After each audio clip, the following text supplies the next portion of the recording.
It's done. It is finally over. This long, drawn-out saga, this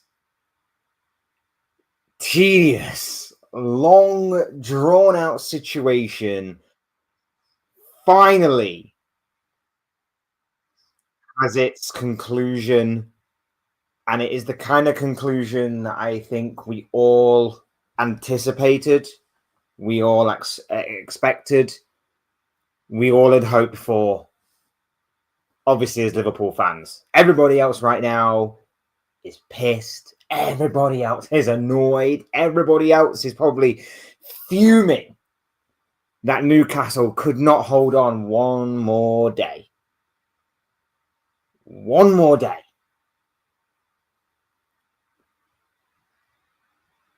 And yet, here we are at 1:10 in the morning on deadline day. A good 18 hours, a good 18 hours away from the end of this long drawn out transfer window, with the big breaking news that Alexander Isak will be a Liverpool player by 7 p.m. tonight, after Newcastle and Liverpool have agreed a fee that is a British Premier League record, a record that has been smashed not just once this transfer window, but twice by Liverpool, both of their own accord and of the Premier League record. We are sat here right now talking about Alexander Isak being a Liverpool player. Hit the like button, guys. Subscribe if you're new. Both things will always and forever be greatly appreciated. And get involved in the chat. How are we feeling, ladies and gentlemen, this morning? Are we happy? Are we excited?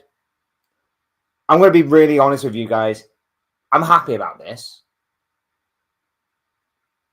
I'm excited, but I feel like I'd be more happy and more excited if this wasn't a long, drawn-out process. If this was interest, bid, negotiation, done deal, I think I'd be more excited. I'm not saying I'm not excited. I'm not saying I'm not happy, but this has been very, very long drawn out. This has been tedious to talk about at times, but we finally got there. We finally got the job done. And Liverpool Football Club have just acquired arguably the best striker in the Premier League. Fabrizio Romano dropped the nuclear bomb. He dropped the here we go. Everything is settled between the clubs right now. There's no more going back and forth. There's no more conditions that need to be met. There's no more, well, we need to sign 2 strikers to replace him. Then you can get him from Newcastle. There's none of that stuff. What a day it has been for Liverpool Football Club.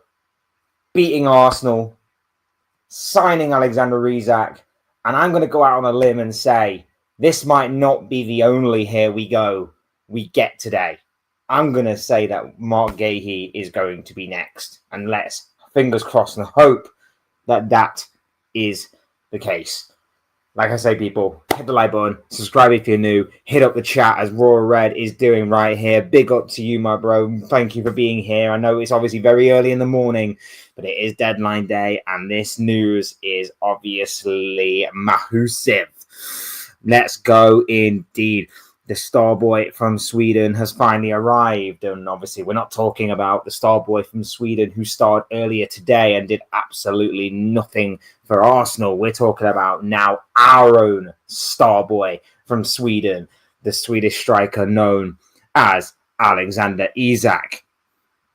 I'm going live at 2:30 today. If you would like to join me, absolutely. I would love to join you. I'm going to be free around about 2:30, so that is perfectly fine by me, my bro. Just drop me a message, and we'll sort it out definitely. But guys, if you're not already subscribed to Royal Red, then you are missing a treat. go and subscribe to this guy, doing awesome stuff over on his channel. And big up to him, absolute real one. And I'm sure there'll be something for everybody over on Royal Red's channel. Feel so happy for Alexander Isak. He must be buzzing and so relieved. Absolutely. I can imagine like what he's been going through, because people will say, oh, it must be hard, being on all that money and not turning up for work and not training and stuff. But he clearly did feel like there was broken promises there. He clearly did feel like he was being mistreated, and there is a human being at the end of all of this. So yeah, he must be very much relieved to finally get his move. I'm sure there were a lot of angry and frustrated Newcastle fans tonight, and I understand why. But if the actions of Alexander Isak are the actions of Alexander Isak, nothing to do with Liverpool Football Club whatsoever. And if anybody wants to challenge me on that, feel free to come up and challenge. I'm genuinely of the impression that the actions of Alexander Isak are his own actions. Liverpool did not tell him to go on strike. Liverpool did not tell him to not turn up for training, all of that stuff. They were purely from Alexander Isak's own mind, forethought, and want. But I hope that everybody now sees the lies, the hypocrisy, the gaslighting, the misleading statements and reports that were all coming out from the Newcastle media. I hope that has all been brought to life tonight. Because all summer long, we were hearing Isak won't go. It wouldn't happen. It can't happen. It will never happen. They've made their stance clear, Newcastle. He's not going. That's all we heard. Even though the contradictions were there, even though the hypocrisy was there, even though the price tag was clearly there, but also at the same time, he's not for sale. How is that possible? And you want to know the funniest thing about the developments tonight? The main part of this story broke from a man who's become part of the channel almost this summer, because I've mentioned him so many times when talking about the story. Luke Edwards of the Daily Telegraph, I believe. He was a person who has been calling his followers simpletons. He's been belittling everybody and anybody that will dare challenge the great Luke Edwards about how he reported and has reports on this story. He was the one who said that Isak wouldn't go. Tonight, he was the one who stated that for 130 million, Newcastle would strongly consider it. And over the course of the past few hours, that story has snowballed massively.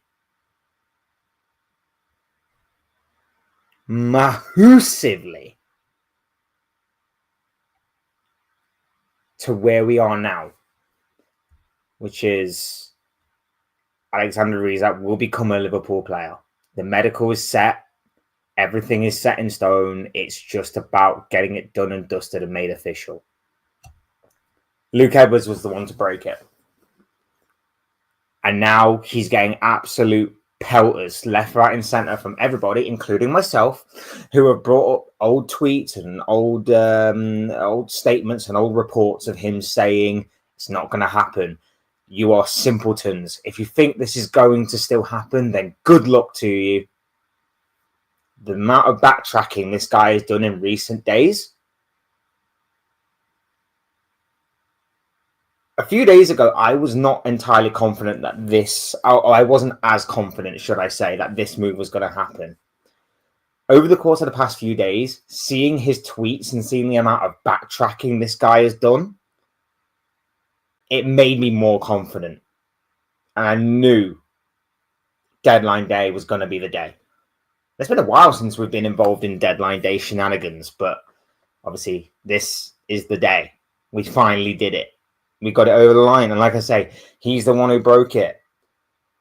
After months of lies, misleading statements and reports, I hope the Newcastle fans tonight, you can be annoyed at Liverpool from the way that they've conducted their business. You can be angry at the way that Alexander Isak conducted their business. But I hope tonight the glass is sort of shattered and you finally take a look at both your own club and your local journalists, and you see the amount of BS and ridiculousness that they've been spewing all summer. And like I say, I hate to say I told you so, and I'm sure a lot of other Liverpool fans would hate to say they told you so, but we kind of told you so. Again, maybe it's a case of Newcastle fans being too close to the truth to see the bigger picture.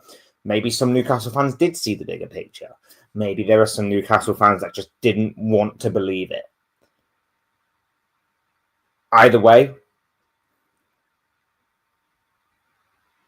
I'm just hoping that it all has now become clear. All of this stuff, all of the news, everything has become super clear to everybody. What we've been saying all summer, that there is legs to this story, there is legitimacy, there is weight to it. It's just all about getting the deal done. And Liverpool played a risky game as well. Liverpool played a risky game in terms of leaving it this late, in terms of being very respectful to Newcastle in a sort of way to say, all right, then you go and make your conditions met. You go away and you get your strikers. You go away and you get all your other stuff in a line.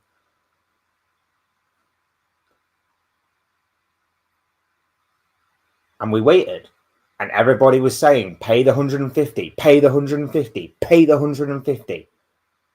And instead, we've got him for what David Ornstein and Romano both stated is 125 million with, I think, 5 million in add-ons. So a total package of around about 130 odd million. 20 million less than what was being stated with the 150 million. So again, more lies, more hypocrisy. And I'm hoping that Newcastle supporters are seeing this tonight. And like I say, you can be annoyed and you can be frustrated at Liverpool and Isak all you want. But if you're not bringing in your own club into that, you're blind and deluded. Because your club have lied to you. Your journalists have definitely lied to you. And I know it was a horrible situation to be in, because I'm guessing at one point or another, all of our clubs, whether we are City fans, United fans, Arsenal fans, whoever, have all been in that situation with a player. It doesn't make you anything like special. You're not like the only person who've experienced this. So I'm hoping that the kind of glass is shattered tonight. Stone Cold Steve Austin style. I think there may be one more Gahey too. I'm hoping Gahey, man. I mean, you see the goal he scored tonight. Quality goal. Fantastic performance from Mark Gahey as well in the 3-0 win for Crystal Palace. Beautiful 3-0 win. Villa are in trouble. But more on them maybe later. Maybe a winger. I don't think a winger is going to be. I think the path now is for Engamoa to be the backup to Gakpo. I think that's going to be the plan. Well, probably Ekitike now, to be fair, but Ekitike's versatility could be a good option to have. So it does open some doors, this move, of course, and some interesting possibilities. But yeah, like it's going to be so good for Ekitike as well to work off of Isak. A much more polished, more refined striker, who, like I've said all summer, have very similar traits, and because of their similar traits, Ekitike is going to work really well with Isak, and he's going to make him a better striker, and the rotation is going to be seamless. So I'm really looking forward to it. Big up. I'm sorry if I butcher your name, bro, but big up, Chidi. Hope you're good, bro. Thank you for joining us on this very, well, I don't know where you are from in the world. I don't know if you are watching from England or elsewhere, but very early morning stream over here in England. Keep up the good work. I mean, thank you, bro. I really do appreciate that, my man. I hope you are doing very well indeed this morning, this afternoon, this evening, whatever is going on there. No, I appreciate you, bro. Appreciate you, man. Absolute legend. Like, hope you're doing well, bro. Hope you are doing well. Liverpool pulling this off has elevated our stature in front of potential players, and it means a lot more, much more respect. Absolutely. I mean, I think the Florian Wirtz deal was ground shattering as it was. This has just put us up to a whole new level. To do it in the same transfer window is monumental. If we go and sign Gahey as well, it's the most perfect window you could have imagined. Like, the most perfect window you could have imagined as a Liverpool fan. Like, we were going into it expecting something big, and we got told by like Virgil van Dijk to expect big things this summer because that's why he signed. I don't think anybody was expecting this kind of a big summer. So to get this kind of summer that we are getting right now is exciting. It is monumental. It is an absolute madness. And yeah, like you say, it definitely elevates our stature massively. And it just means that, there does have to be some caution, because I'm not saying we should do this kind of madness every single year, of course, but, we have to obviously prove that we can go toe-to-toe with other big clubs for big players and manage to pull off these kinds of deals on a consistent basis. So we have to show that. So say next year, for example, if we're challenging Man City, Arsenal, and Real Madrid, or whoever, or Bayern Munich, or whoever, for, let's just throw a random name out there, Carlos Baleba at Brighton, for example, or Adam Wharton at Crystal Palace, we need to go toe-to-toe with them and manage to win that race. We did it with Wirtz. We've done it with Isak.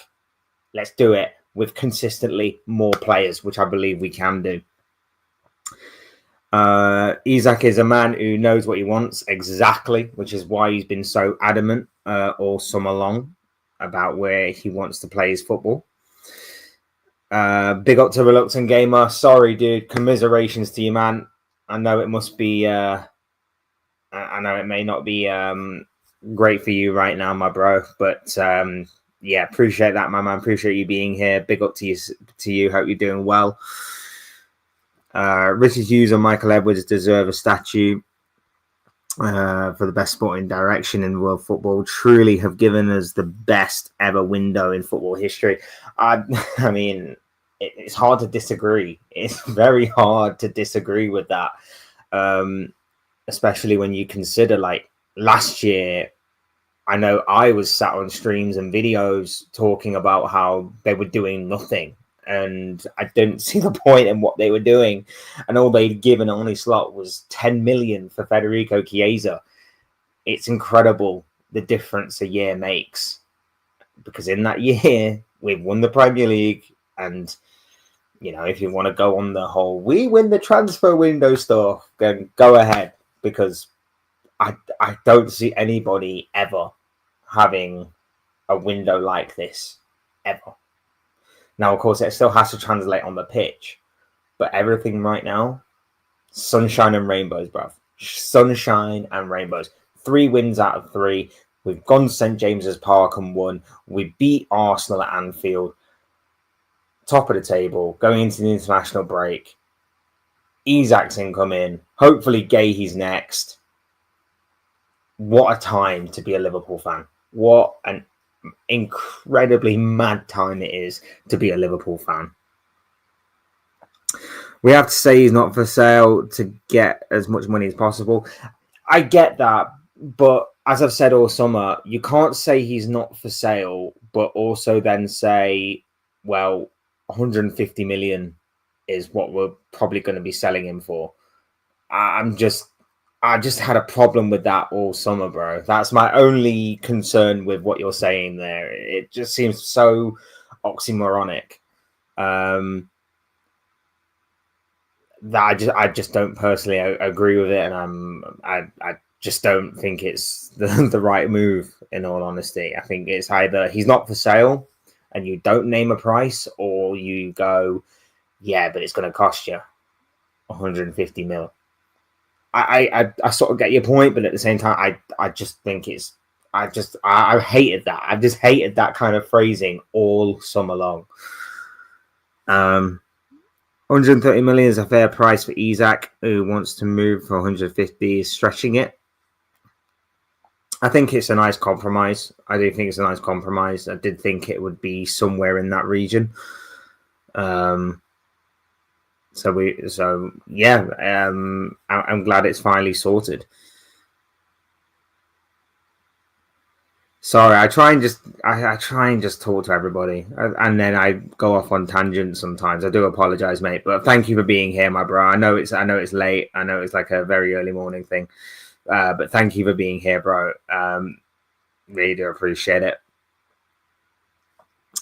I'm so excited to announce the video. We have the best admin. I hope they take the piss out of Newcastle to show how it is. I mean, I don't think there's any need to rub any more salt into the wounds. I know, obviously, a lot of fans may get a kick out of that. I don't personally see it now. I think they've already been exposed.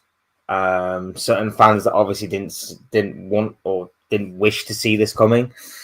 So, yeah, we shall see. Yeah, sorry, bro. I do apologize, but I like I said, I go off on tangents. I ramble sometimes, and I try and get to everybody and try and cover all bases. So I do apologize if obviously I am taking too long.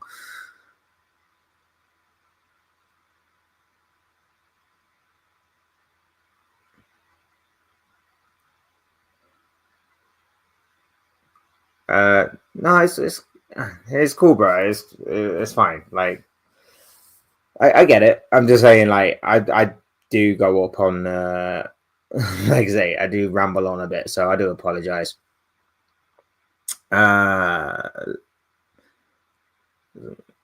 It's cool, bro. Don't worry about it. I appreciate it, though, bro. I appreciate it, though. Bush Baptist, how you doing? Well, my bro, lovely to have you on board with us this evening, this morning, this whatever this is. Like, probably the latest stream I've ever done. Just woke up to what I'm sure was a live bird flying past my window, picking up Isak. Has it happened? Oh, it's happening, bro. It is happening on this deadline day. People say that it was a crap game today. No one deserved to win. No way that was a battle every player for every team. No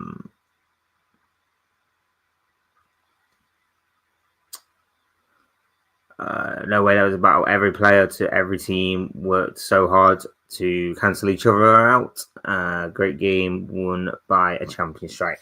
Yeah, as I said in my match reaction, bro, like it was a battle.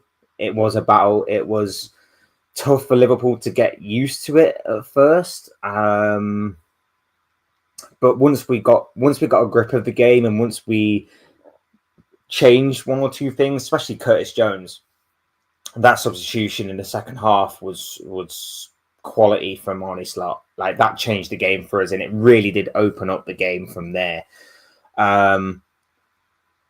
It became a case of, I mean, even from the first whistle, Arsenal went there not to lose. And as the game went on, we went, well, we're winning this.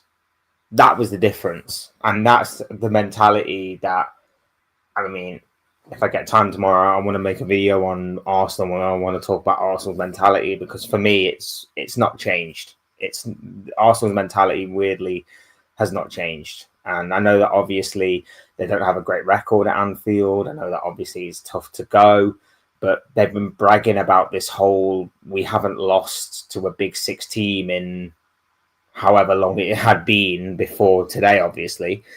And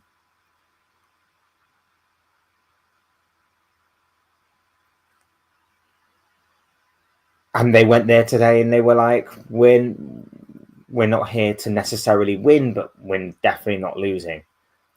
And I know that obviously defenses win you games, but when you turn up at Anfield playing 4 centre-backs and 3 DMs with no creativity, when your main creative players are on the bench.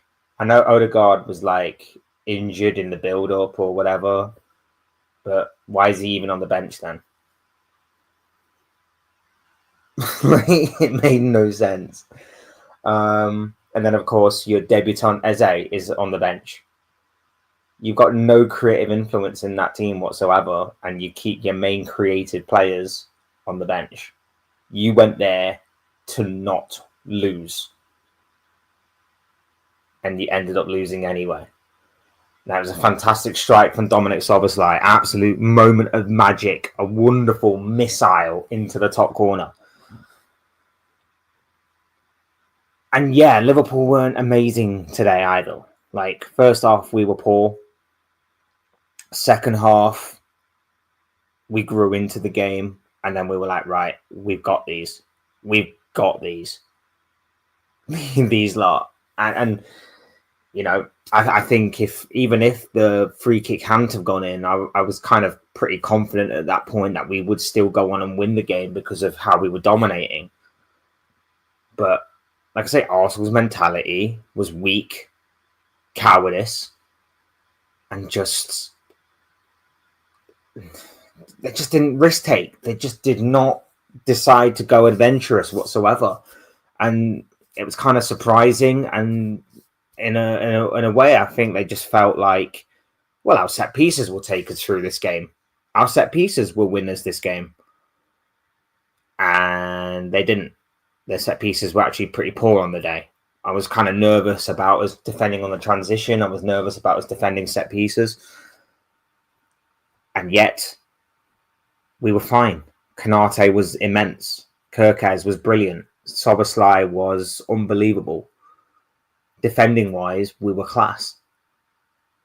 Going forward, slightly different story, but we got the win. And if we can beat these teams whilst not playing particularly well, imagine what we're going to be like when it all clicks. When it all clicks into play, we bring Isak in as well. Imagine what we're going to be like when it all clicks. Immense. Big up to you all. Big up Inferno Gamer. How you doing? Well, my bro. Lovely to have you here with us. What a day indeed. Brilliant past 24 hours, and it could get even better. Of course, as the day goes on. So, massive breaking news tonight, and who knows? Maybe some more breaking news later on today in the form of Mark Gahey. Or there could be some breaking news elsewhere. Who knows? It's going to be interesting as well. Joe Gomez. It's going to be interesting to see about him.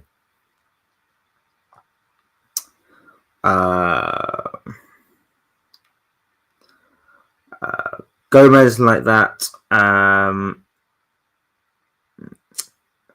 Like that.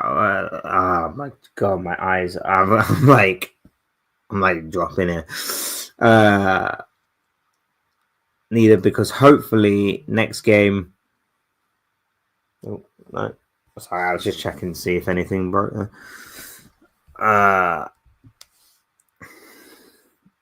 Gomez like that are needed.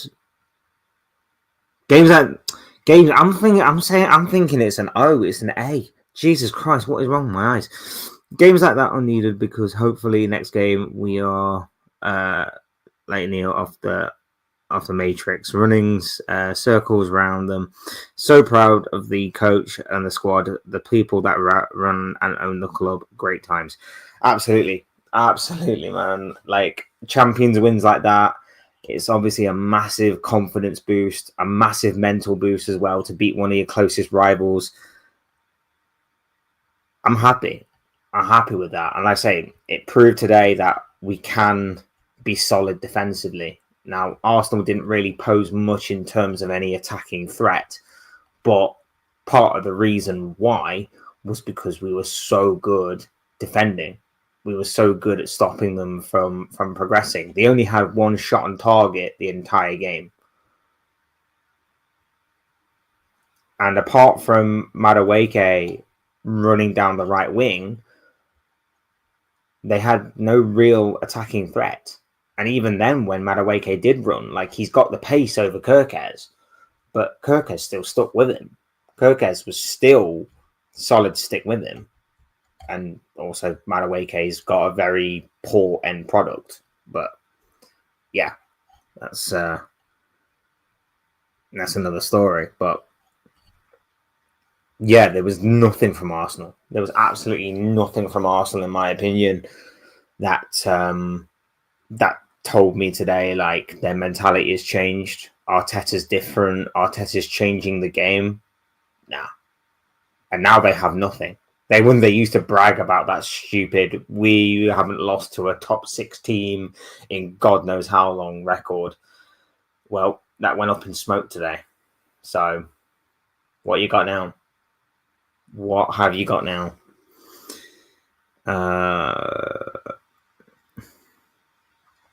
As the season goes on, we get stronger. Yeah, I have to agree. Once it all starts clicking, and once we all start, because you got to understand as well, like we're trying to bed in about 6 or 7 different players.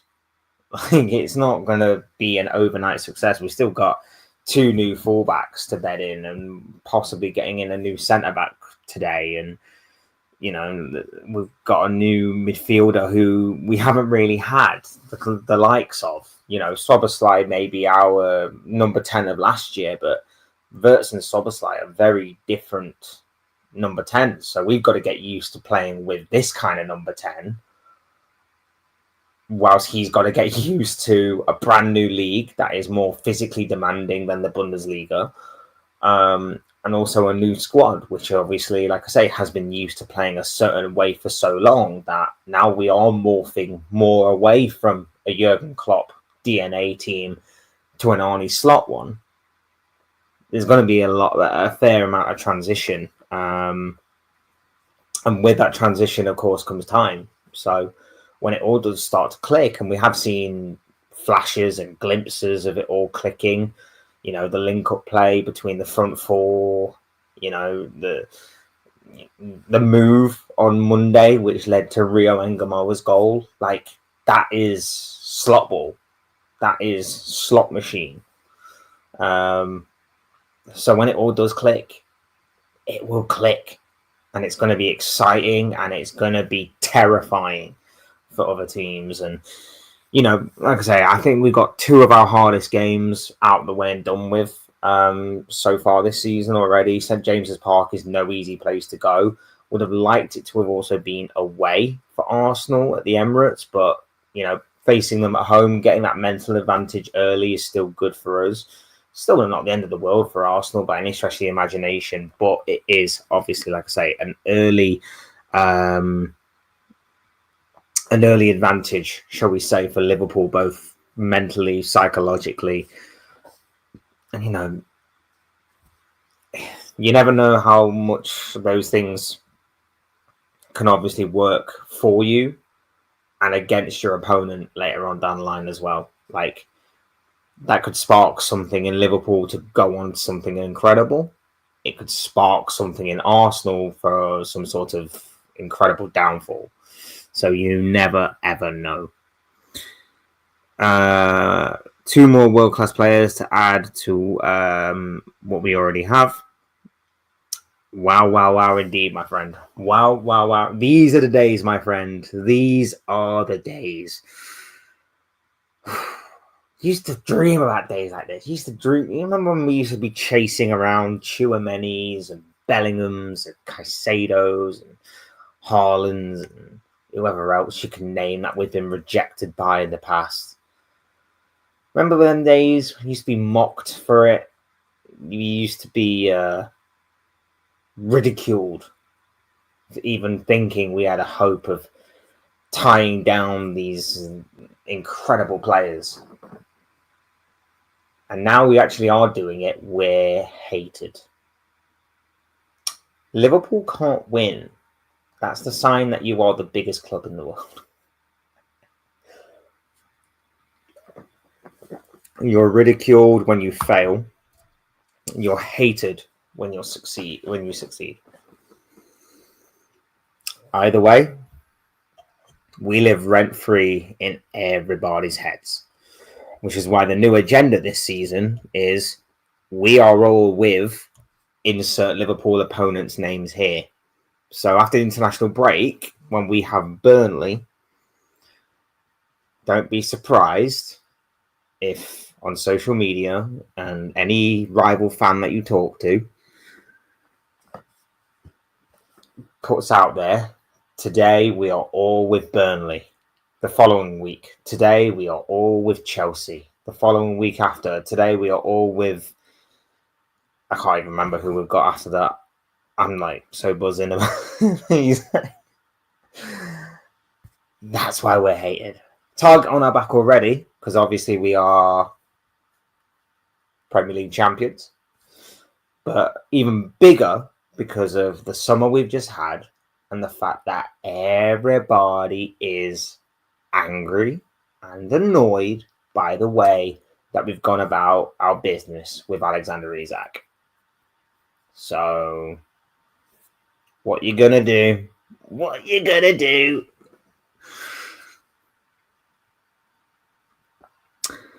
Apparently in the previous stream I was watching, they were saying that Slot mentioned that Gahey is plan A, but if we don't get him, then we still have plan B and C. Who do you think they are? Ooh. I don't know. I don't even know who they would be, to be honest. Especially considering that it would have to be a very simplistic deal to get done. I wouldn't even know where to even think of. Like, the only ones that have been mentioned are Mark Gahey. And it's not like us to have a plan B and C. Normally we have plan A and plan A only. That's why we were going for Isak for so long. And people were sort of questioning, like, do we have a plan B just in case this doesn't go well? I don't think we have a plan B and plan C. I think it's just, I think that may be just a bit of smoke and mirrors from Slot, if that is what he said. I don't think that's necessarily Liverpool's game plan, especially considering that, you know, we seemingly were happy to, if we don't get him this year, try our luck next year, but on a free transfer, of course. So we'll see. Gomez is needed as well. I'm not completely sure why we're getting rid of Gomez, to be honest. I'm really not sure why we're getting rid of Gomez. He needs to be kept, but seems like he's going to be going AC Milan, which will be a good move for him. Hopefully get good game time out there. Hopefully he stays fit as well. But at the same time, it's a bit of a strange one, that, for Liverpool, especially when I thought we were trying to beef up our centre-back options and not get rid of them. Slot is a genius thing. Yeah, man. Like I say, the move of Curtis Jones today changed the game. Putting in Curtis Jones today changed the game from McAllister. McAllister wasn't having a great game, in all honesty. Thought he was okay at times, but I think the game just ran him by. And of course, we are trying to build up his fitness, so, you know, it's not that big of a deal. But Curtis Jones today definitely changed the game.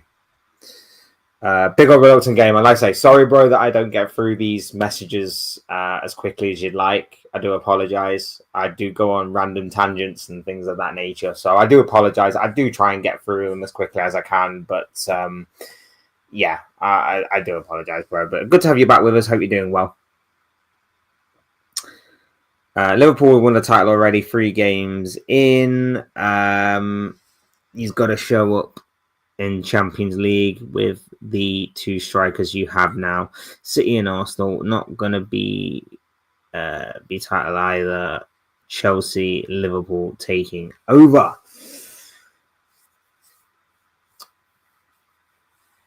Obviously, the jury's still out on Arsenal a little bit for me, but I would be concerned if I was City.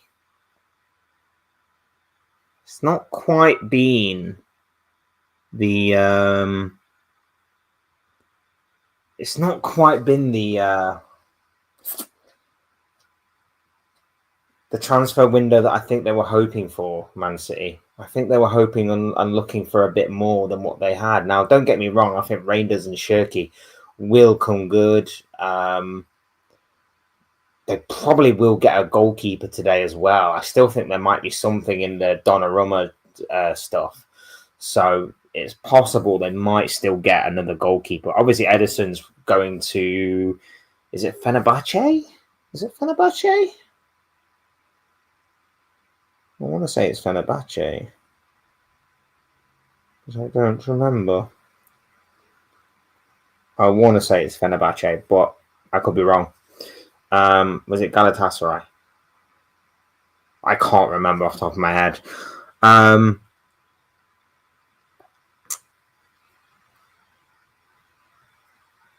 But yeah, so but there probably still should have been more. There probably still should have been more from City, but I'd be concerned, especially after watching them today, the way they fell apart and the way they just completely collapsed against Brighton. I'd be concerned if I was City this year. Really, really would.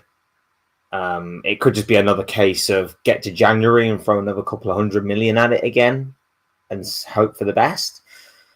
But yeah, I think we might be seeing a bit of a change of the guard here. I think Pep may be done out here in the Premier League, potentially. Is that too early to say? Maybe? Potentially? I don't know. But definite cause for concern for City. Big old Jordan. No link for this one, bro, but I will be going live later on today. And I'll be putting a link there. So if you want to join me for that one, bro, if you can, that'd be great. If not, don't worry about it. I completely understand. But yeah, I'll be going live later on today as well. So big up to you, my bro.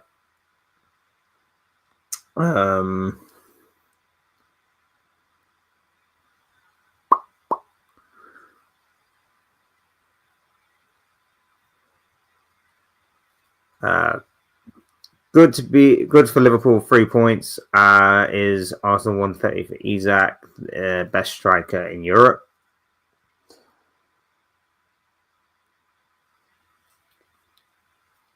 Isak's definitely, in my opinion, the best striker in the Premier League. So I'm happy about it, bro. I'm happy about this. We finally get this over the line. Like, it's taken so long. It's taken so long.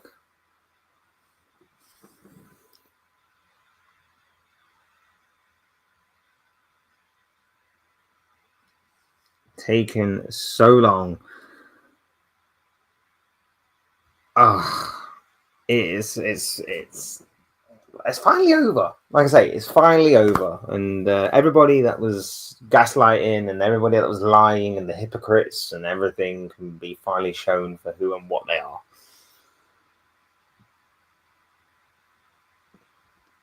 Including Dominic King, who said that the only significant piece of business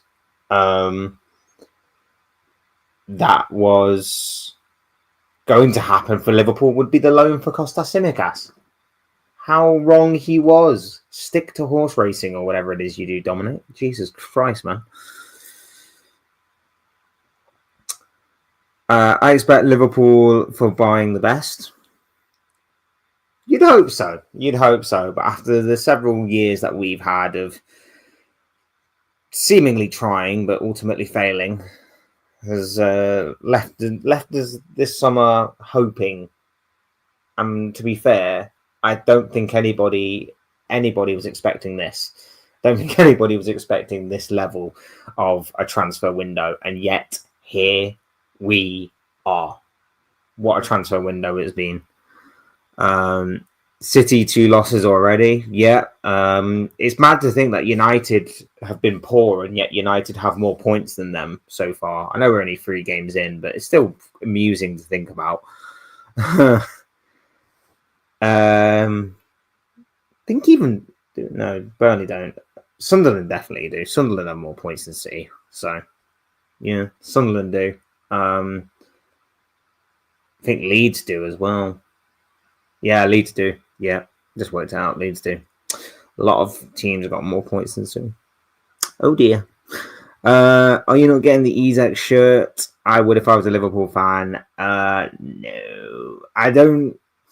That's the thing. I think I've mentioned on a previous. I don't remember if you were there actually, but I've mentioned on a previous stream. Like I don't get names on the back of my shirts anymore. If it was a classic kind of shirt, then maybe, you know, like if you got like a 2007 AC Milan shirt, I'll have like Kaka on the back or something. Or I'd get like an old school Barcelona shirt with Ronaldinho on it or something. But like, I just at my age, I just don't see.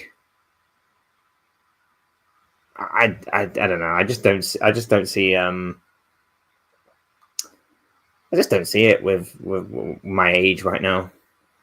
Good if you're a kid. Good if you're a kid. You're still playing football and you know you're young and stuff. But I don't know. I don't know. Is it just me? Is it weird to have a footballer's name on the back of your shirt at 29 years of age? Like I don't know. Should I just not care? Should I just do it anyway? I don't know. Do you think Newcastle made a couple of signings today with 130 million? I think you're going for Vissa now. I think you lay the money on the table for Vissa. And this is the thing as well, like, because now we've negotiated, I imagine there's probably some wiggle room to negotiate with Brentford. Unless they see this deal and go, well, you've got 130 million to spend, so you can pay up the 60 that we want, or whatever it is. I don't know. You definitely do need a second striker. I don't think you can rely on that Volta Maida to carry the workload up front all season. And especially because, like, you know, rotation, you're going to be playing 2 games a week with the Champions League, that kind of thing. So it's going to be big there, but I don't know, man. It seems like it's going to be tricky to get done. Unless there's someone else waiting in the wings that I've not read about. I don't know. Tomorrow. Yeah, that's fine, bro. That's fine. That's great news. Like, always happy to have you here, my bro, whether you're in the chat or on the stream. Like, always good to have you here. Guys, go and subscribe to Jordan. If you haven't already, go and do it. Guys doing awesome work. Awesome work. And there's also a real one as well. Big Liverpool fan. So if you haven't already, do go check him out. Doing some epic stuff there. Big up, Abdullah. How you doing? Well, my bro. Lovely to have you on board with us. Ekatike and Isak is going to be deadly. Yeah, we've got big Isak and baby Isak. That's the best way I can describe it. We've got baby Isak that is going to learn so much from Alexander Isak. They have similarities in the way that they play. They're going to work on an incredible partnership, and the options we are going to have is going to be incredible.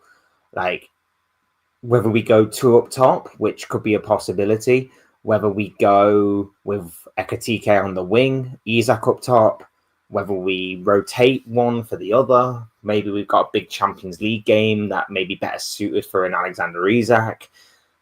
So we decide to go with Ekatike up front for the Premier League game. And then, because here's the thing, like Ekatike started off like a house on fire. I know it wasn't exactly amazing today, but we didn't really give him a lot of support.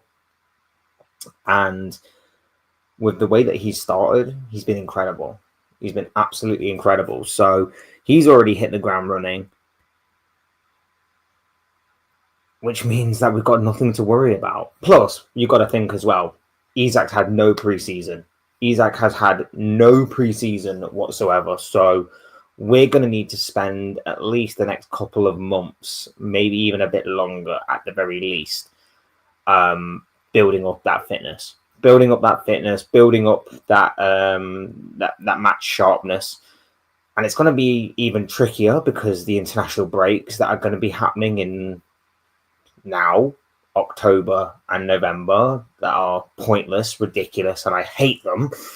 But that's going to obviously throw a bit of a spanner in the works. But in the meantime, at least we have someone that is match fit, that is sharp, that is going to obviously take the reins of that striker position until we bring Isak up to speed with his fitness. That obviously he's been lacking because he's had no preseason. He's not been training. He's not played any games.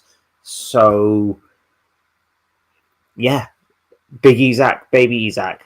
What a partnership. Big up Inferno Gamer. Just had an interview. I hope the interview was good, my bro. Hope it was all working out for you. Hope everything's all good. Yeah, you said you don't get names. I got Yamal and Mbappe 2025 kids. Fair enough, man. Fair enough. Like I say, I don't personally get names. Like you obviously do you and everything, but I'm not a kid no more. I that's the way I see it. Like I say, you do you, but I just see it as like a bit of a kid thing. I don't know. Is that weird? Should I care? Should I not care? I don't know.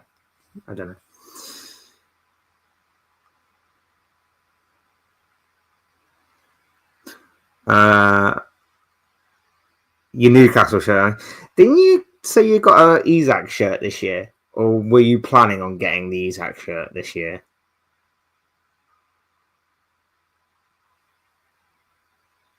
I feel like you said you're going to get... You got an Isak shirt this year that you may have to now throw in the bin.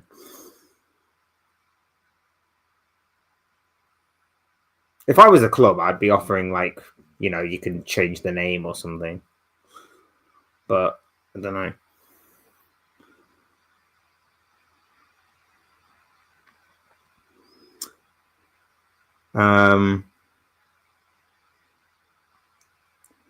I was happy that I got a shirt for last season with Jota on the away shirt. Nice. Oh, bless. That's brilliant, man. Like, that's gonna have so much significance as well. Obviously, like being the last kind of away shirt, number 20, winning as number 20, just Jota in general, all that kind of stuff. Still bizarre that obviously what happened, but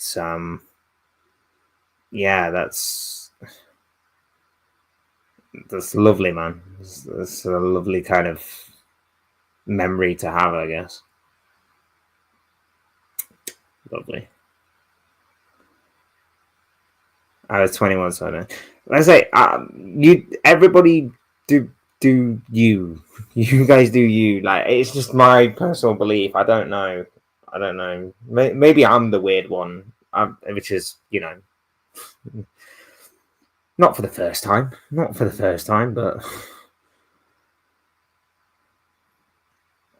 big up to everybody that's here, by the way, and everybody that has been here. Like, really appreciate this with obviously how early the stream is. Big up to you, my bro. Hope you're doing well. Thank you for joining us. Says, I got it in Japan and somehow chose Jota for an away shirt and Diaz for the home shirt. Now I am getting my Jota shirt framed. Yeah, that's lovely, man. That is great. That's really, really great. I love that. Love that idea. Personally, for me, I'm just saying, if I was to get a name on my shirt, it would be McAllister.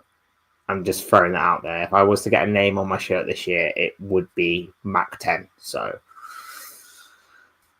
but that's just me. That's just me again.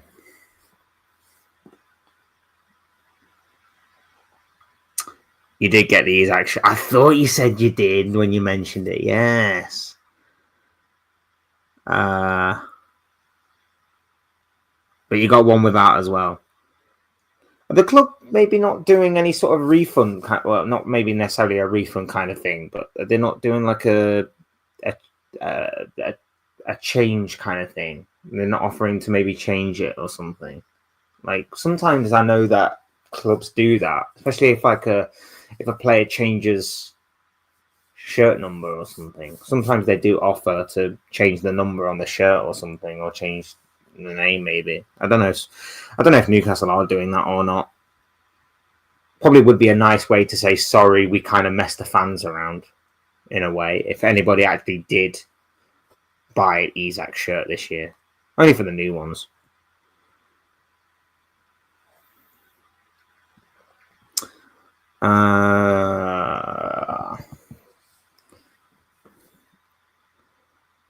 Having name is not a problem, to be honest, but each to their own. My Yamal shirt is awesome, but my toolkit is home. It's home, away, third kit has no name. I only got Yamal because he's future GOAT. Quality player, man. Let's say it's to each their own. I go back and forth over it. I think it's okay on classic shirts. I think if you were to get like a classic, like I say, the main ones that I go to are like Barcelona, Ronaldinho, AC Milan, Kaká. Just iconic ones like that. They're the ones that I go to with that, and I think that might be cool. But yeah, I say to each their own, man. I'm not gonna sit here and judge. If you want a name on the back of your shirt, absolutely go for it. Like, wear whatever you want, do whatever you want. Like, I'm not gonna judge. I'm not gonna complain. I didn't get a receipt for the Isak shirt, but we'll ring them up tomorrow. Yeah, I'd be interested to see if they do. Like I say, sometimes they do, sometimes they don't. But yeah, it might be worth, because football shirts are not exactly cheap. Not exactly cheap. I mean,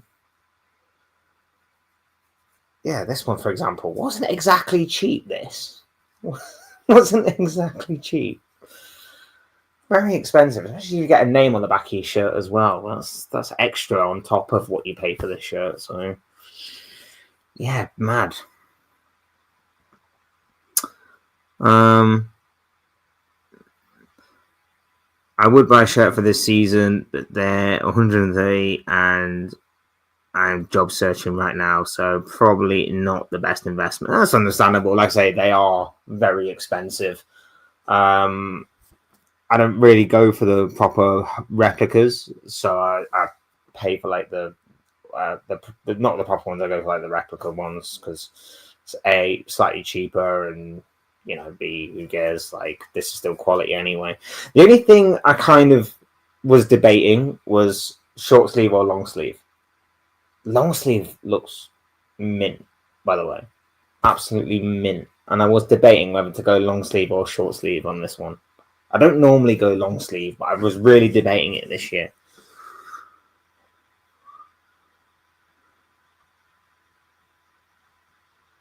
Bro, this has to be the best window. Yeah, absolutely, man. I have to agree. And like I say, if we get Mark Gahey as well, it's just the icing on top of the cake. It's just the icing on top, or the cherry on top of the icing that is Alexander Isak on top of the cake that has been Frimpong, Kirkes, Wirtz, Ekatike, and whoever else. Like the Italian defender, name escapes me, but he's probably going to be very good because Liverpool don't really miss with transfers. But yeah, this is incredible. I 100% agree with you.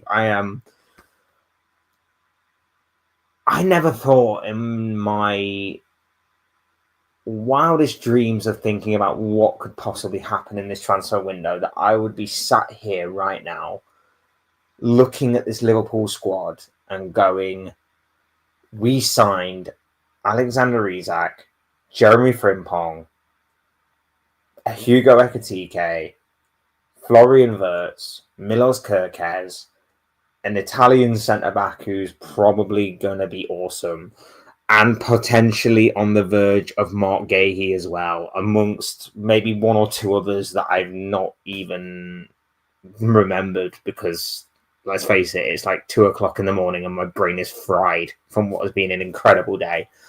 I never would have thought that would have been the case. I never would have thought that would have been the case. And yet here we are talking about it. It's absolutely insane, isn't it? No one could have predicted this summer window. No one could have predicted this summer window. Like, right at the beginning, it was like Florian Wirtz was going to be going to Bayern or City. Liverpool steamroll in and go, thank you very much. Jeremy Frimpong, release clause, thank you very much. Milos Kerkez, probably the best left back in the Premier League last season. Thank you very much. Hugo Ekitike. Ooh, Newcastle's top target. Give us Isak or we'll take Ekitike. We're going to take Ekitike and we'll also take Isak. Thank you very much. It's about time we started to do this. Like I say, it's been a long time coming and a long time of ridicule and a long time of just being put down by a lot of rival clubs. We have no Paul, we have no this, we have no that. Well, we proved them wrong this year. I'm so happy for that. And we sold well as well. Let's not forget, we sold some of our deadwood players. We brought in some decent money for those players as well. So let's not forget, it's been a fantastic window in terms of incomings, but in terms of, re-energizing and rebuilding and resurrecting the squad, like, it's been massive in that sense. And it just means that next year we don't have to go as hard. Like, next year we're going to have to look at the midfield. That is probably going to be the area to look at next year. Like, we're going to have to look into the midfield next year. We're going to have to look at, maybe seeing where we are at in terms of the legs of those players. For example, we don't want another season in which the legs of those players just completely gets cut like it was a few years ago with Fabinho and Henderson's decline. But we will need to look into that. And, I think Adam Wharton will be perfect. I think Adam Wharton would be perfect for Liverpool. So, fingers crossed, that's on our shopping list for next year.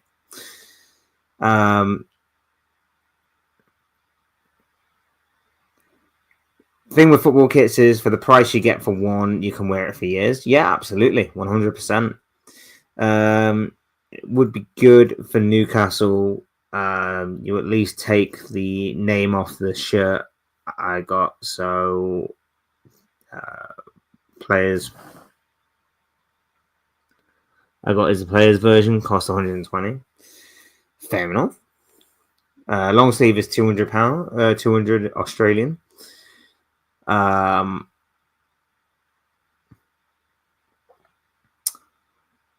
Think you will get Gahey scored together. Yeah, class goal from Mark Gahey, and class performance all round. Crystal Palace, Oliver Glasner, man, he's quality. He is absolutely quality, and there's a fair few managers that I think should be a little bit cautious of of their jobs right now, and maybe Unai Emery is one of them. Maybe Unai Emery is one of them.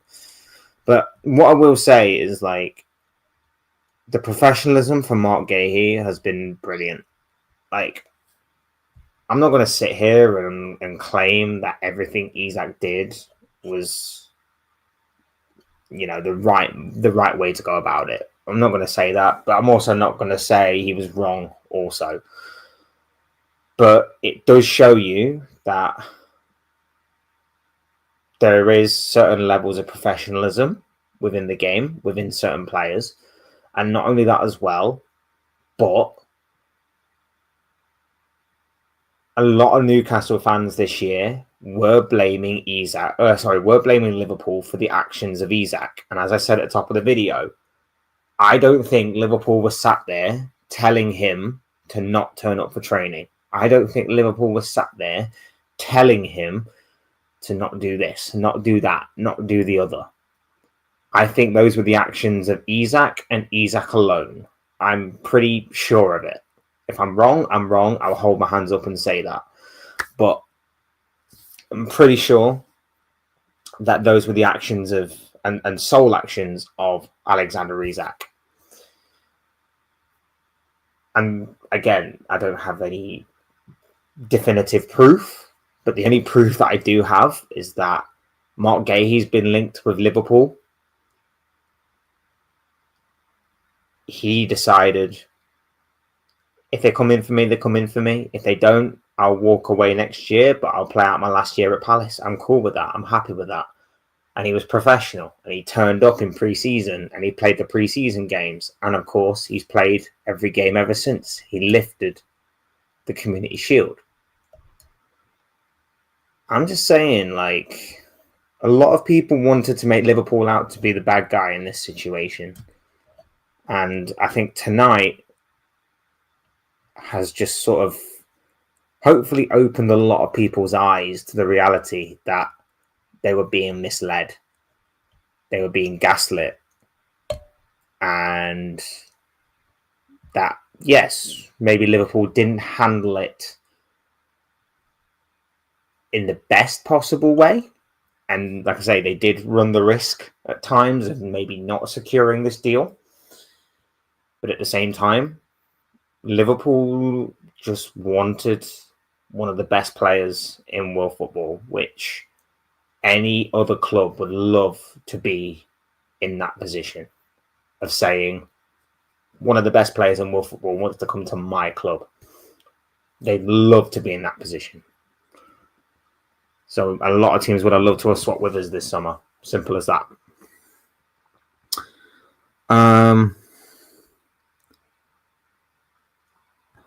I got the home short sleeve and long sleeve, and third kit long sleeve and short sleeve 4 kits for 25-26.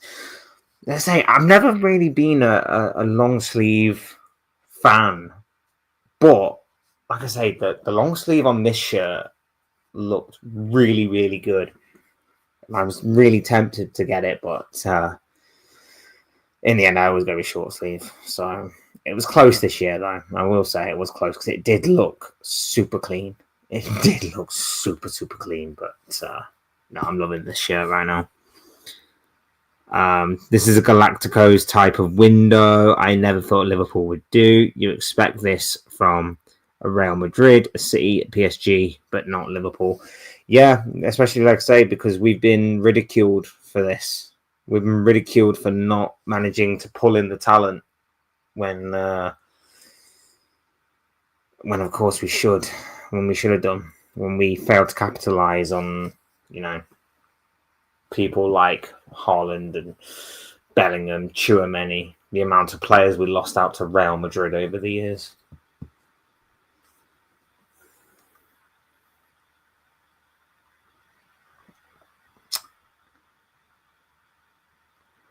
Even Ekitike was looking like a superstar in the first couple of games. This is inspiring. Insane. Why is it inspiring? Insane. Jesus. he's hit the ground running, and that's all we could have asked for. He had to carry this sort of burden of being like our only striker, and he did it beautifully well. The only slight concern is that the minutes for Federico Chiesa will probably dry up now. But I do hope we get to see more Federico Chiesa, and I'm sure that when Salah goes to AFCON as well, we probably will see a bit more Federico Chiesa, providing he stays fit. But I'd like to see more Chiesa. There is a quality player in there. It's just about staying fit. It's just about staying fit for him.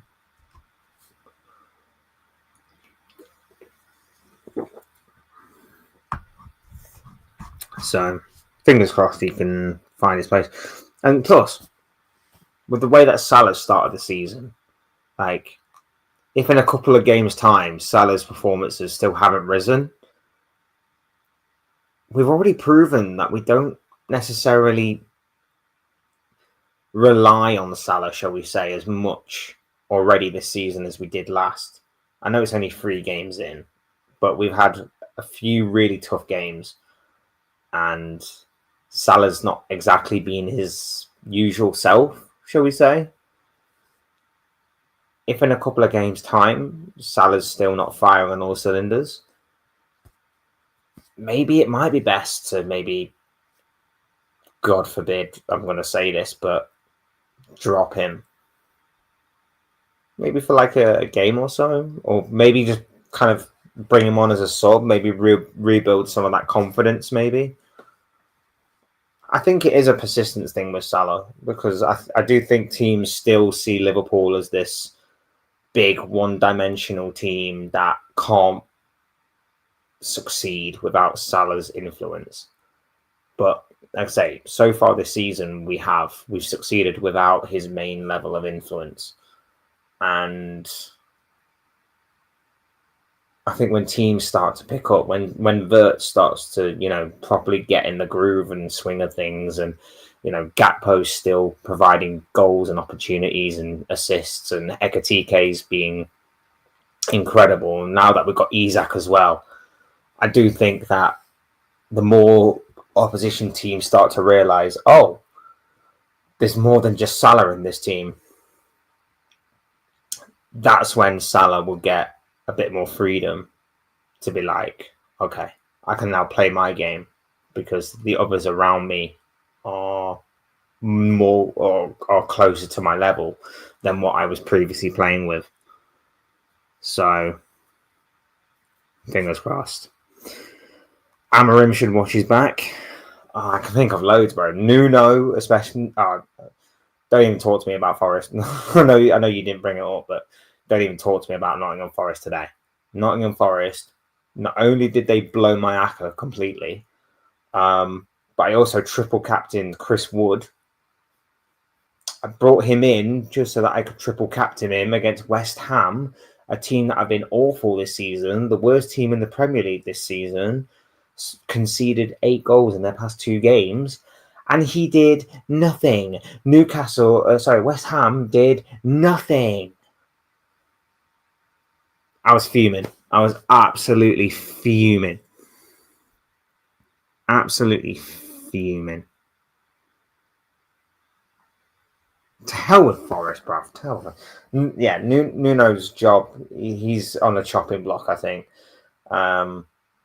Obviously, Graham Potter, but the win today might give him a bit of breathing space. The Wolves manager, of course, like you say, Amorim, Guardiola, I think there is a bit of cause for concern there. I still think he's got enough credit in the bank, but there is a bit of concern there.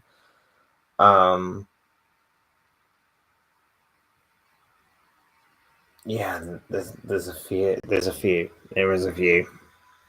Unai Emery, like I mentioned, you have confidence in winning the Champions League.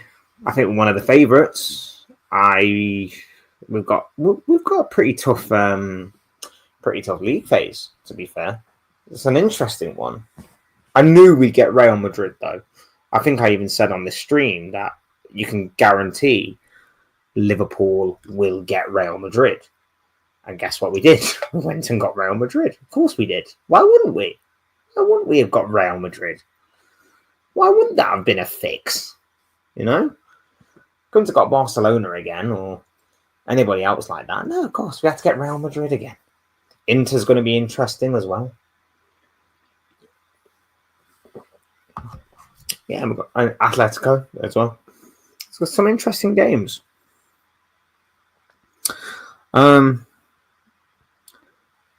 Newcastle wasn't blaming Liverpool like the way you're saying.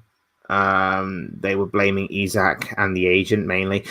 There were, but I mean certain Newcastle fans. I probably should have specified. There were certain Newcastle fans that were blaming Liverpool and have done for a large part. And I'm not saying they solely blame Liverpool. They have also thrown the agent's name in there. They've thrown Isak himself in there. But yeah, I'm hoping that tonight has opened the eyes of a lot of people that it's not Liverpool, but it is partially Isak, it's partially your own club, and it's partially the journalists that have been claiming all summer long this move isn't happening, it will never happen, it can't happen, and it is extremely unlikely to happen, and that there are a ton of conditions that need to be met.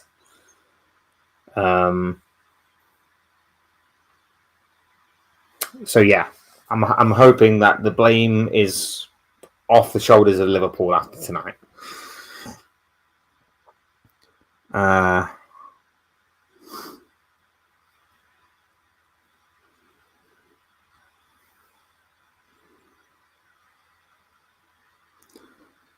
Liverpool done the right thing, reaching for Isak with the 110 million bid for business. Like I say, man, it's all about negotiations. It's about negotiations. It's about tactics in these kinds of situations. It's about testing the waters, seeing if anything does have a bit of a domino effect. And yeah, it's like I say, it's risky. It was 100% risky on Liverpool's part, but it worked. It worked in the end. And like I said earlier, this whole paying 150 million, everybody knew that was never going to be the eventual price tag that was going to be met. Everybody knew. Because, as I said earlier, it's very, very rare in football that when you are negotiating for a player's sale, that you ever hit the first price that is set by the club. It's very, very rare that happens. You don't go to a club and they say they want 80 million for a player and you go, oh, actually, that's actually less than we were actually planning on paying for. Yeah, we'll go with the 80 million. It's very, very rare that happens. There's always negotiations. There's always structures to these deals. There's always, we need to pay a certain amount up front, the rest in installments, add-ons that are acceptable, whatever. No one that knew that story or knows of those things ever thought 150 million was going to be the price hit. I'm just saying. Is that the new kit you got on? Didn't notice. Yeah, very much the new one. I've been sporting it all day, and yeah, it's been good. I've been matching my daughter all day, and my daughter's been wearing it as well. Not the same shirt, obviously, it would bury her, but you know, I bought her her kit as well. Because, you know, I have to get her into A, football, and B, Liverpool, so it just has to happen. I'm watching the highlights again from today.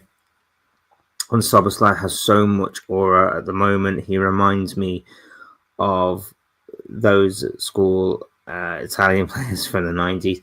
He was so good. He's been so good these past couple of games, playing in a different position as well, playing at right back. The one moment that sticks out for me, other than obviously the goal, he just pings this diagonal ball to Florian Wirtz, just pings it all the way from right back, all the way down to the left wing, just perfect. And Wirtz's control is perfect. It was just beautiful the way that he passed that ball. And like I say, he locked up Martinelli. And I know that a lot of Arsenal fans will go, oh, well, Martinelli's crap anyway. But Martinelli's a left winger and Szoboszlai is a 10. And every single time that they went one-on-one, Martinelli was terrified. Martinelli was absolutely terrified of even attempting to run past and get past Szoboszlai. And I thought Szoboszlai's recoveries were brilliant. I thought his passing was brilliant.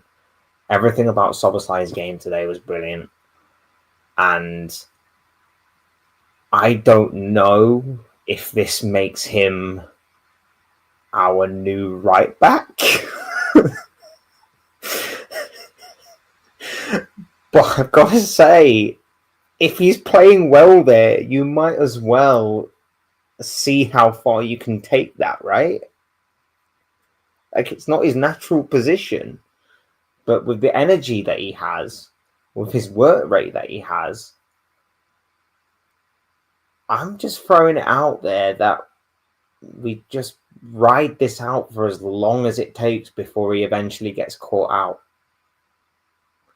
Frimpong back to the end of the international break, allegedly. Conor Bradley's fitness is always going to be questionable. I'm just saying that Szoboszlai at right back is working out pretty well so far.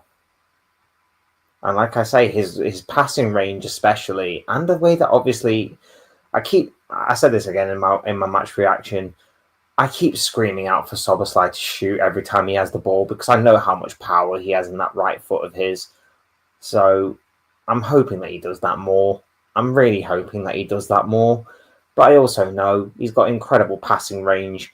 And similarly to how a certain former Liverpool defender used to play that position not so long ago, the passing range is maybe not as good, but is at least somewhat to an acceptable level in that area. So I'm just throwing it out there that we ride this out for however long it may take.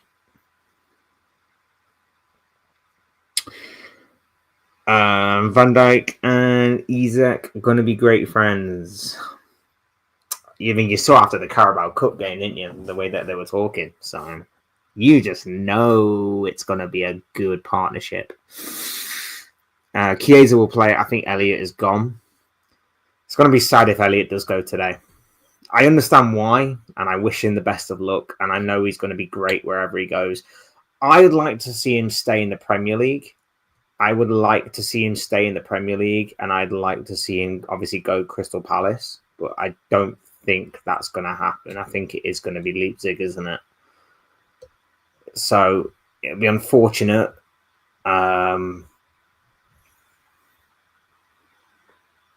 It'd be unfortunate, but at the same time, yeah, it's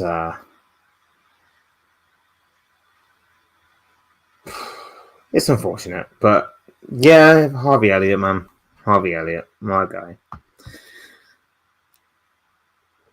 think this is Salah's last season.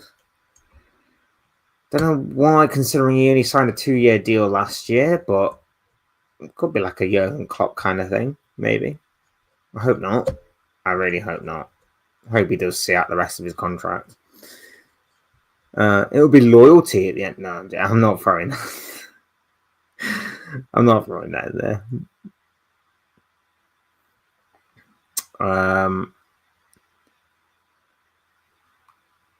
Liverpool versus Newcastle at Anfield, going to be an annihilation from Liverpool.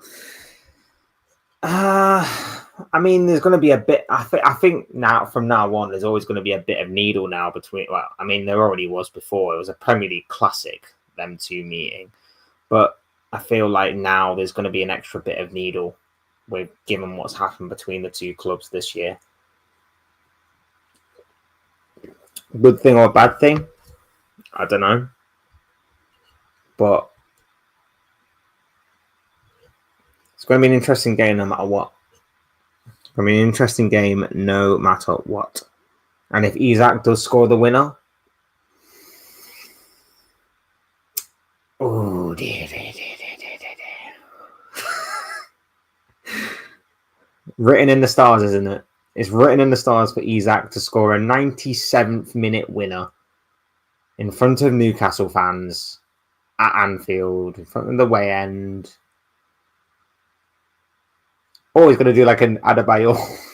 He's going to do an Adebayor, bro. He's going to score in the Kop end, and then he's going to run all the way down to the Newcastle fans, just slide on his knees and just look into the faces of a bunch of angry Geordies who have made the hour's journey, or a few hours journey, should I say, from Newcastle to Liverpool to go and see Alexander Isak get the last laugh. What a time to be alive. Isak going to give the thumb celebration. I'm going to head to sleep after you read this message. You go get some sleep, bro. You go get some sleep. Probably going to be a big day for Newcastle later on today. So, yeah, fingers crossed for you, man, that you get some good news after what has happened tonight. Big up to you, my man. I hope you're doing well and hope you sleep well. And what was I going to say?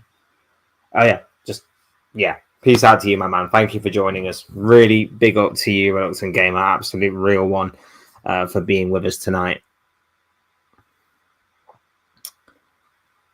Soboslai left the ball for Rio. Yeah, I mean, he should have got an assist, shouldn't he? Really, that is his assist, not Salah's, but that's not how assists work officially, unfortunately. But the awareness just to dummy that ball for Rio was unbelievable from Soboslai. Like, a lot of players probably would have been selfish and took the shot on themselves or tried to turn the defender or whatever.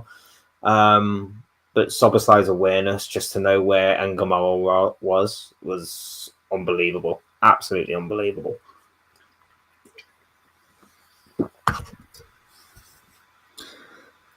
I don't think Soboslai will play right back permanently. I think when we play a big team, we will have him at right back. We will have some sort of depth line up with him at right back. Isak and Ekatike together up top.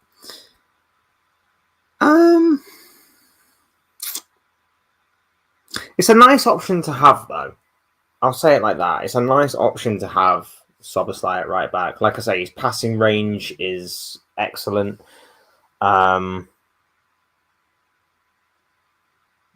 Just an update from Fabrizio Romano in terms of Emi Martinez. He's apparently told Aston Villa he only wants Man United, and obviously that could be the case tonight or later on today. It could be that Martinez goes to Man United. Aston Villa are also looking at Jadon Sancho, so the two deals could go hand in hand there. But no, as I'm saying, it's a nice option to have with Soboslai. He does possess some really good qualities for a right back. I know we didn't buy him as a right back, but he actually does possess some good qualities, like I say. And past few games, he's been awesome in that position. So I cannot fault him one bit, in all honesty. But yeah, absolute class. I'm off to see if you go get some sleep, bro. Take care of yourself, and I hope to see you in the next one, my dude. Thank you for joining us. Absolute elite from you, man. Absolutely elite. Thank you very, very much.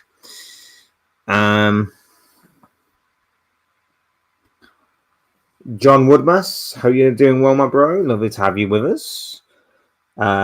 Isak in a season will be at Barca or Real Madrid. Enjoy. Don't think so, bro.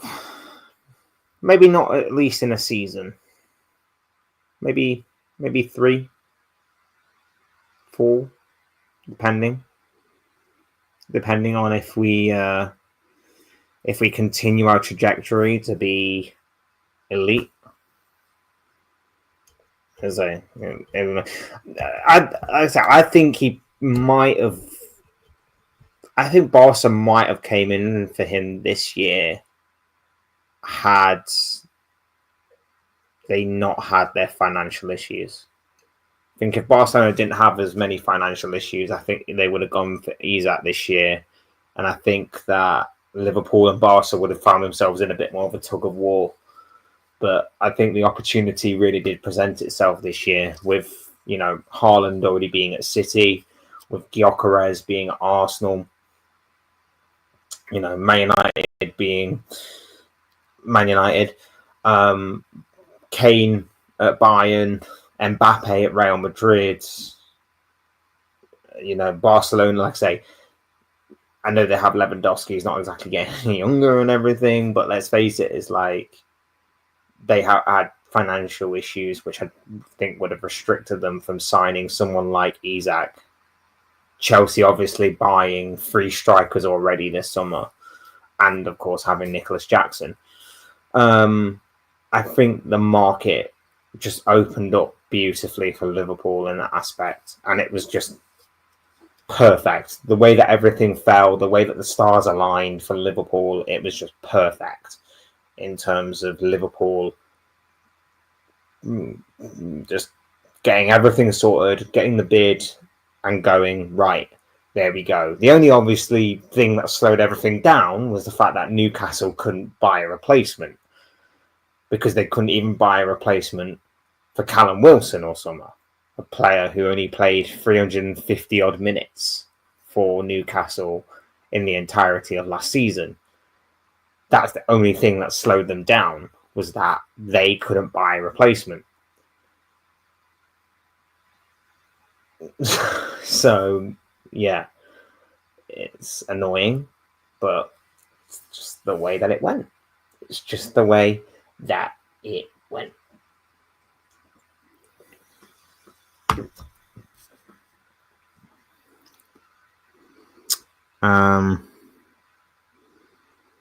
Barca couldn't even afford Nico Williams. They can't register him. Isak is staying at Liverpool. Yeah, I'm just saying, like, I think if they didn't have those kind of restrictions and financial problems, I feel like they would have gone in for him, because it just makes so much sense. It just made so much sense that, Lewandowski not getting any younger, Isak looking for a way out for a big club, wanted to stay in Europe, wanted to stay fighting for the top honours. Barcelona, massive club. Liverpool, massive club. I feel like those two would have had a good opportunity to buy him. But given those financial restrictions and everything else, it fell on Liverpool, and it was the perfect opportunity for them. And it fell just perfectly and beautifully for the Reds to just go in unchallenged, pretty much. Like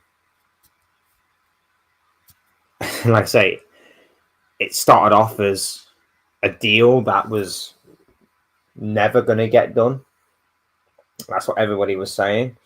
It started off as a deal that everybody was saying, oh, there needs to be a lot of moving parts for it to go through, and Isak's going to need the move, and Newcastle are going to need to be open to at least being at the negotiating table for it to move, and they obviously hold all the cards in this. And as you saw, time progressed and Newcastle's hand got weaker and weaker and weaker, and Liverpool just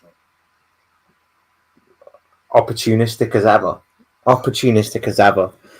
They absolutely bossed it. And like I say, fair play to everybody that has been a part of Liverpool's transfer negotiating team this year, whether you're Richard Hughes, Michael Edwards, whoever it may be. Like, they've absolutely worked wonders. They've worked absolute wonders this year. And we could not have asked for a more perfect transfer window. And like I say, the cherry on top of the cake today would be Mark Gahey. If I go to sleep and wake up to here we go to a David Ornstein bomber that Mark Gahey is set to follow suit.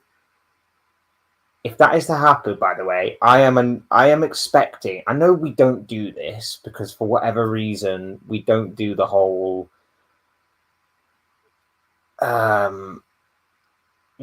don't do the whole big big video announcements, big video promos and stuff like that. We just do we're pleased to announce so and so has signed for Liverpool for however long contract. Let's actually do one. It's deadline day. Let's add a bit of pizzazz to it. Let's add a bit of sparkle to it. Let's actually do one. Let's do one where Isak is signing and then he flips the contract over, throws it across the table, and who's there at the end of the table? Mark Gahey. And then Mark Gahey signs, and then they both just turn to the camera, and it's just boom. Something along them lines. I'm not like creative, but something like that. You know, add a bit of pizzazz to it. We didn't really have that with Wirtz. Wirtz was just pleased to announce Florian Wirtz is a new Liverpool player. Like, come on. The best ones, I think Burnley did. I don't know if Burnley still do it. But Burnley do it. They take like really popular clips from like TV shows and films and that, and they work it into their player announcements. One was like, remember the Brooklyn Nine-Nine cold opening where they sing I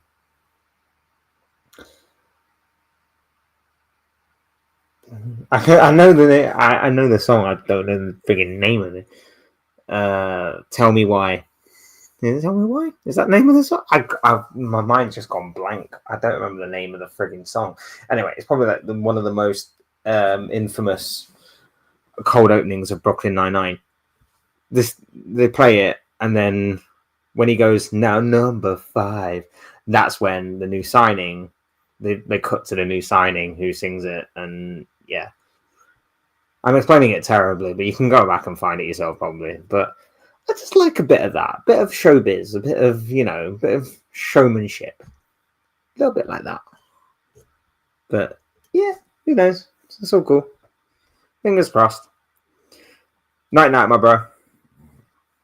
Hope you sleep well. Can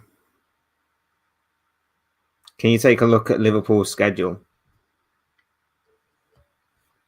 What, as in match day schedule? Who we've got coming up? Yeah, I can do that. If that is what you're after, anyway. Is that what you're after? I think that's what you're after. Big up Phil. He's in the chat. Big up to you, my bro. He says that Isak might stay for 2 seasons and then he's off to Real. Depends. Depends if Real will want him in 2 seasons. Depends if Isak wants to leave. Depends on a lot of factors. Isak might not want to leave Liverpool. Isak might want to stay. Isak might be happy. Liverpool might be challenging for all sorts of trophies during that time. Isak might be feeding very well off of what is being provided to him by Wirtz and Salah and Frimpong and Soboslai and McAllister and Kirkez and Gakpo and everybody else. So he might be feeding well on goals, and he might be helping and spearheading Liverpool's challenge for trophies and things like that. And he may be well loved and adored by all fans associated with Liverpool Football Club. So who knows? Maybe you're right. This could be possible. Like I say, he is one of the best strikers on the planet right now. Probably the best striker in the Premier League. But will he leave Liverpool in search of arguably the only club that is probably bigger than Liverpool? Potentially. But I doubt it. I think Real Madrid have got too much stock invested in Mbappe. And not only that as well, but if you see the kind of downfall that Man City are on right now, And with the way that Haaland is seemingly, kind of eyeing Real Madrid, I reckon Haaland probably goes to Real Madrid is more likely than Isak. But stranger things have happened. We shall see. We shall see indeed. The bottom line here is, people, Alexander Isak is going to be a Liverpool player. Liverpool have finally ended this saga. We finally have an answer to this extremely long drawn out and incredible saga. And it's resulted in Liverpool signing, well, on the verge, shall we say, of signing Alexander Isak, pending a medical, pending the tying up of loose ends, and pending official announcement from the club itself. Tonight, people like Luke Edwards, Dominic King, and whoever else stated that this move had a 0% chance of happening, or this move was very unlikely to happen, or Isak was definitely not moving, definitely not for sale, but has a 150 million price tag on his head, but didn't actually go for 150 million, but needed 2 strikers to come in for Newcastle, but they only brought in 1 striker. All of those people that said all of that made up ridiculous gibberish has been put well and truly in the mud tonight. It's absolutely glorious. It's absolutely wonderful to see. And at the end of the day, Liverpool are going strong. What a 24 hours it has been. We put down a fierce title or potential title rival for this season in Arsenal. And we go and sign Alexander Isak. And there could be more to come. It's probably going to be a busy day for Liverpool, not just in terms of incomings with Isak, but could also be Martin Guehi as well. But it also could be outgoings as well. Like I say, keep your eyes on Joe Gomez, keep your eyes on Harvey Elliott in particular. Those are the 2 that are probably going to be the high-profile cases to leave Liverpool maybe today. So we'll see how they all turn out. But the main story is, of course, Alexander Isak. He's a Liverpool player, baby. He is gonna be a Liverpool player. Gimme a striker from Sweden. Oh, it's gonna be great. It's gonna be immense. It's going to be immense.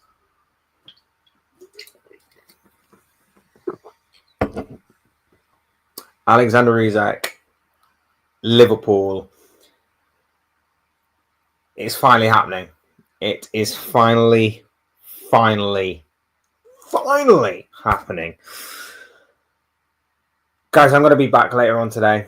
I'm going to go because I can feel my eyes are getting even worse than what they were already. But I'll be back later on today. I'm sure we'll be talking more transfers. There's also a couple of other things like over the course of the weekend that may need to be discussed as well.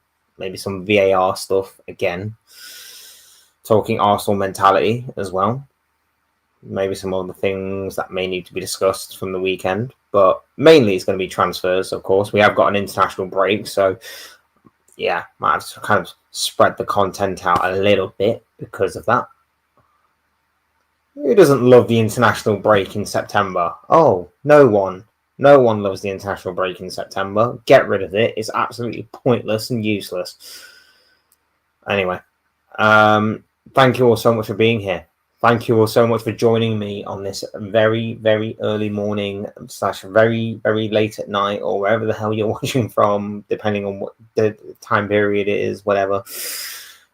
Either way, thank you for joining me. Absolutely amazing of you to be here. Thank you for doing that. Hit the like button if you haven't already. Subscribe if you are new or want to see more content like this. Both things will always and probably be greatly appreciated.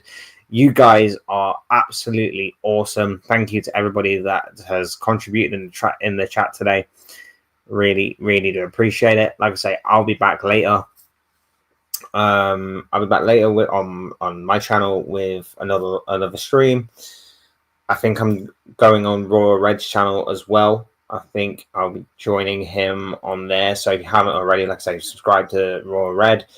Jordan will be probably joining me on my channel. If you haven't already, join Jordan Hyman's channel to show him some love and support there, people. Yeah, I can't think of anything else. I don't think I'm missing anything else. Either way, thank you, everybody. Thank you, everybody, for joining me. Thank you, everybody, for contributing. Like I say, smash the like button, subscribe if you're new. All of those things, greatly appreciated. Leave your thoughts and comments and stuff in what will now be the comment section. Sure, we have to say if you're going interested in reading, whether it's about Isak or anything else football related, anything that you want me to talk about for a future stream or video, let me know what you guys are thinking and feeling down there. Otherwise, you guys are awesome. Absolutely love you all.